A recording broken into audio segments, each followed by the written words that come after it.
الحمد لله نحمده ونستعينه ونستغفره ونؤمن به ونتوكل عليه ونعوذ بالله من شرور أنفسنا ومن سيئات أعمالنا من يهد الله فلا مضل له ومن يضلل فلا هادي له وأشهد أن لا إله إلا الله وحده لا شريك له وأشهد أن محمدا عبده ورسوله أما بعد فإن خير الحديث كتاب الله وخير الهدي هدي محمد صلى الله عليه وسلم وشر الأمور محدثاتها وكل محدثة بدعة وكل بدعة ضلالة وكل ضلالة في النار. أعوذ بالله السميع العليم من الشيطان الرجيم. بسم الله الرحمن الرحيم. رب اشرح لي صدري ويسر لي أمري واحلل عقدة من لساني يفقهوا قولي ربي زدني علما. قال الله تعالى في القرآن المجيد والفرقان الحميد. بسم الله الرحمن الرحيم. يا أيها الناس اتقوا ربكم الذي خلقكم من نفس واحدة وخلق منها زوجها وبث منهما رجالا كثيرا ونساء واتقوا الله الذي تساءلون به والأرحام إن الله كان عليكم رقيبا. يا أيها الذين آمنوا اتقوا الله وقولوا قولا سديدا يصلح لكم أعمالكم ويغفر لكم ذنوبكم من يطع الله ورسوله فقد فاز فوزا عظيما.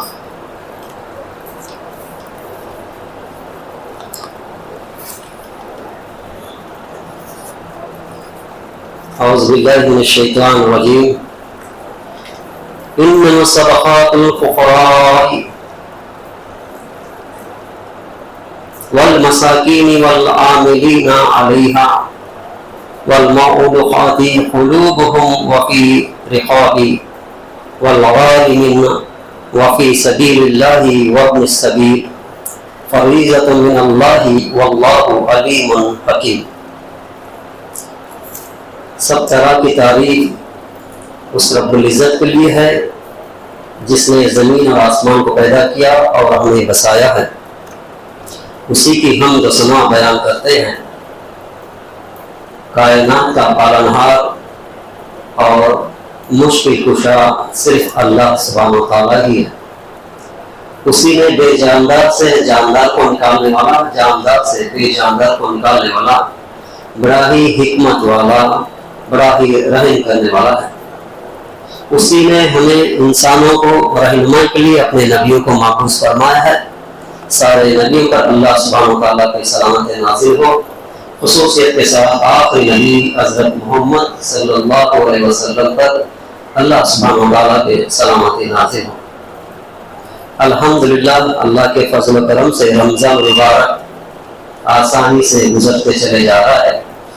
اللہ تعالیٰ جن لوگوں نے روزہ رکھا اور جن لوگوں نے عمرہ کے لیے سفر کیا اللہ تعالیٰ ان کو اجر ثواب عطا فرمائے. اور جن لوگوں نے مشقت محنت کر کر تراویح میں قرآن تلاوت کر رہے ہیں اللہ تعالیٰ ان لوگوں کو بھی ان کا اجر عطا فرمائے. میرے بزرگوں اور عزیز دوستو، آپ کے سامنے میں نے قرآن پاک میں ایک سورہ ایسا سورہ ہے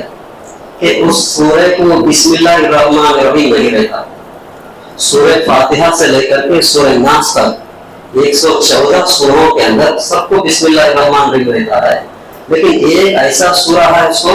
شروعات میں بسم اللہ الرحمن الرحیم نہیں رہتا. وہی سورہ ہے سورہ توبہ، 9واں سورہ ہے. سورہ توبہ کی ایک آیت آپ کے سامنے قرآن مجید سے تلاوت کیا ہوں. یہ جو آیت ہے خصوصیت کے ساتھ کہ زکوٰۃ کے مطابق آیت ہے. یعنی الحمدللہ رمضان مبارک ہے کہ اس مہینے میں بہت سے لوگ زکوٰۃ ادا کرنے کی خواہش مند رہتے ہیں. اللہ تعالیٰ ان لوگوں کی زکوٰۃ کو قبول فرمائے. اللہ سبحانہ وتعالیٰ فرما ہے کہ زکوٰۃ مفلسوں اور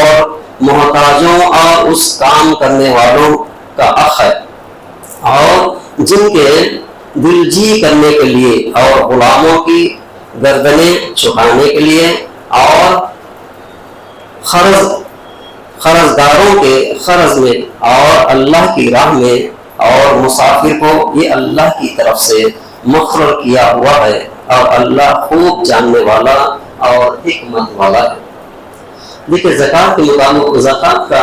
لغوی معنی ہوتا ہے کہ صاف کرنا، پاکیز کر لینا۔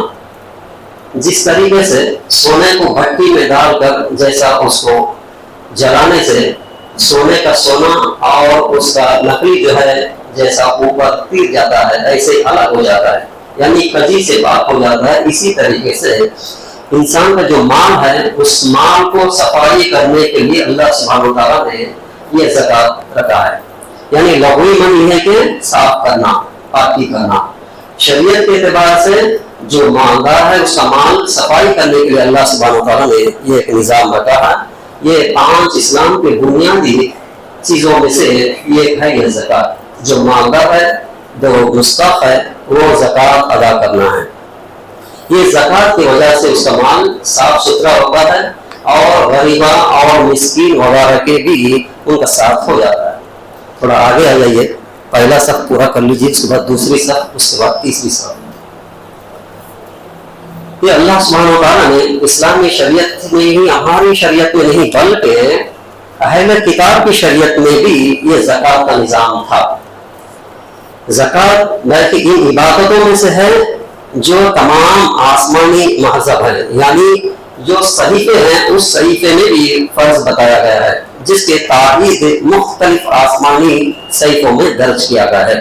جس طرح سے نماز اور مذہب میں ہے، جیسے روزہ بھی اسی طریقے سے نماز کے ساتھ ساتھ اس زکوٰۃ کا بھی نظام بتایا گیا ہے، یعنی تورات، زبور، انجیل میں بھی موجود ہے زکوٰۃ کے بارے میں۔ اسلام میں تصور و فلسفہ کا زکوٰۃ کی بہت اہم کردار ہے۔ اسلام میں نماز کے بعد جس عبادت کا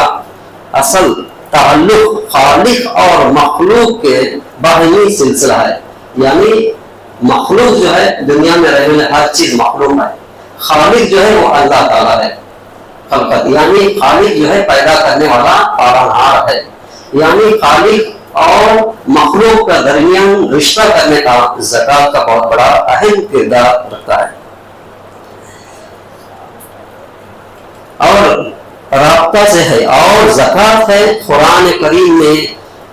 بشرط بہت سے مقامات پر زکوٰۃ کا ذکر کیا ہے، فرضیت کے بارے میں اور اہمیت کے بارے میں اور مقاصد کو بیان کیا گیا ہے، جیسا کہ اللہ سبحانہ وتعالیٰ نے سورہ بقرہ میں یوں فرمایا، ان الذین آمنوا وعملوا الصالحات واقاموا الصلاة وآتوا الزکاة لهم اجرهم عند ربهم۔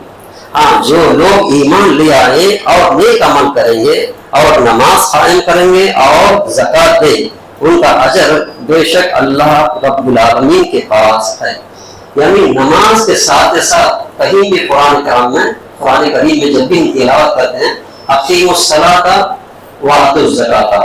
دونوں مل کر آتے ہیں، یعنی نماز کو قائم کرو اور زکوٰۃ دیا کرو۔ یہ دونوں اہم کردار ہے اسلام کے اندر میں۔ جو کلمہ گو ہے، کلمہ پڑھ لیا تو اسلام میں داخل ہو گیا، جیسا اسلام میں داخل ہو گیا وہ نماز کا پابندی ہونی چاہیے۔ جیسا نماز کا پابندی ہے، اس نماز کی پابندی مومنین کے اندر میں دھن والے، دولت والے بھی ہو سکتے ہیں اور غریب بھی ہو سکتے ہیں۔ جو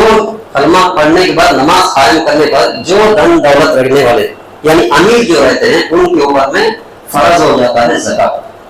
اور یہ زکوٰۃ اس کا پیسہ جو رکھا ہوا ہے اس پیسے کے اوپر میں 1 سال گزرتے ہی اس کے اوپر میں زکوٰۃ دینا فرض ہو جاتا ہے۔ آئندہ انشاءاللہ دیکھیں گے کس کس چیزوں پر زکوٰۃ ہے۔ تو ہاں، جو لوگ ایمان لے آئے ہیں اور نیک عمل کیے ہیں اور نماز قائم کریں گے اور زکوٰۃ دیں گے، ان کا اجر بے شک اللہ کے یہاں ہے۔ زکوٰۃ ہر صاحب حیثیت و نصاب، مسلمان مرد و عورت دونوں پر بھی، مرد ہو یا عورت۔ اگر مرد گھر کو چلانے والا، اگر عورت اس کے اندر ہے تو مرد کا فرض ہو جاتا ہے۔ اگر مرد نہیں ہے، صرف عورت ہی ہے، اس کے پاس دھن دولت ہے، تو اس کے اوپر فرض ہو جاتا ہے کہ زکوٰۃ جو نصاب پر پہنچ جائے۔ اور یہ غربا اور مساکین کا حق ہے۔ قرآن پاک میں اللہ سبحانہ وتعالیٰ نے فرمایا کہ سورہ ذاریات میں، اور ان کے مال میں مانگنے والے اور دنیا سے محروم کا اخ ہوتا ہے، یعنی دنیاوی ضرورتوں سے بے چار ہوتے ہیں، لاچار ہوتے ہیں، غریب ہوتے ہیں، مصیبت میں ہوتے ہیں، یا قرض میں ڈوب جاتے ہیں، یا مسافر ہو جاتے ہیں، ایسے لوگوں کا اخ ہے جو اللہ تعالیٰ نے تمہیں دیا گیا ہے۔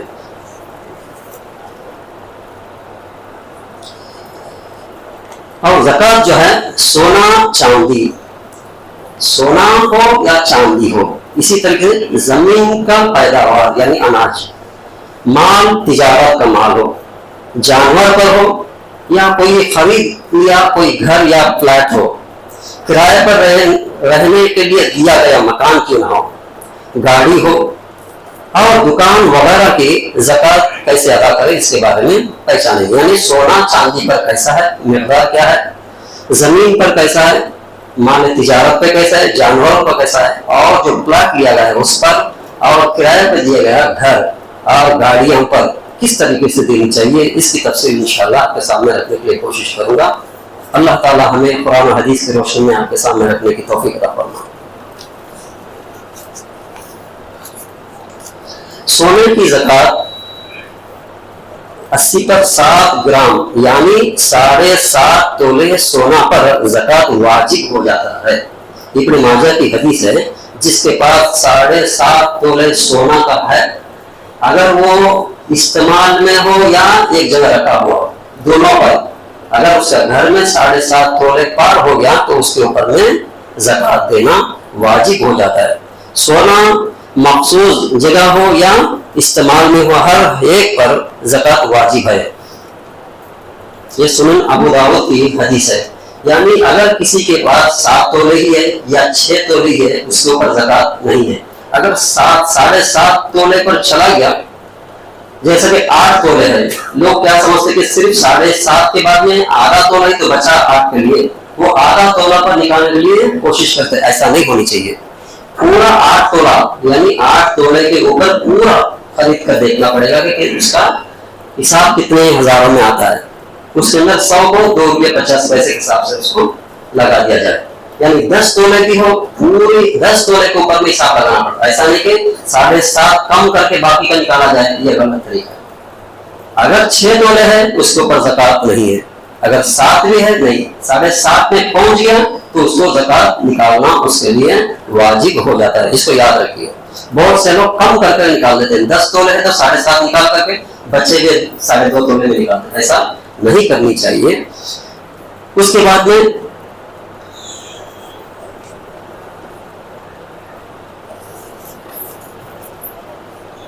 چاندی کی زکوٰۃ 612 گرام 612 گرام یعنی 52.5 تولے چاندی پر زکوٰۃ واجب ہے، اس سے کم وزن پر نہیں، ابن ماجہ کی حدیث ہے، یعنی 612 گرام اگر ہے کسی کے پاس اس کے اوپر زکوٰۃ نکالنا ہوگا۔ زکوٰۃ یا تو قیمت پیسہ بھی دے سکتے ہیں، یا اگر چیز دینا چاہتے ہیں یا سونے میں سے بھی کچھ دے سکتے ہیں یا چاندی میں سے بھی دے سکتے ہیں، اس کا حساب رکھا کر کے، یہ بخاری کی حدیث ہے۔ اس کے بعد زمین کی پیداوار پر زکوٰۃ یعنی جو اناج پکاتے ہیں اس کے اوپر مصنوعی ذرائع سے سیراب ہونے والی زمین کی پیداوار اگر 5 وسق سے زیادہ ہے، یعنی 725 کلو اگر ہے تو تقریباً 18 من کہتے ہیں، اگر اتنا اناج نکلتا ہے تو اس کے اوپر میں زکوٰۃ نکالنا ہے، اگر اس سے کم ہے تو زکوٰۃ نہیں نکالنی چاہیے۔ اس کا کیا ہے تو 2 طریقہ ہے زکوٰۃ نکالنا، ایک جو ہے بارش کی وجہ سے جو پیک ہوتا ہے اس کا الگ حساب ہے، یا کنواں یا تالاب سے پانی دھو کر کے اس کا پیک ہوتا ہے تو اس کا حساب الگ ہے، 2 الگ الگ حساب ہے، وہ آپ کے سامنے رکھتا ہوں۔ عشرہ یعنی نصف عشرہ حصہ دینا ہوگا، یعنی اگر مصنوعی ذرائع سے جو مصنوعی ہے، جو محنت کر کر کے پانی ڈھو کر کے جو نکالتے ہیں، اس کا جو زکوٰۃ ہے اس کے بارے میں نصف عشرہ یعنی 10/8 یعنی 5واں حصہ دینا ہوگا، ورنہ نہیں۔ اگر کم ہے اس سے 725 سے کم ہے،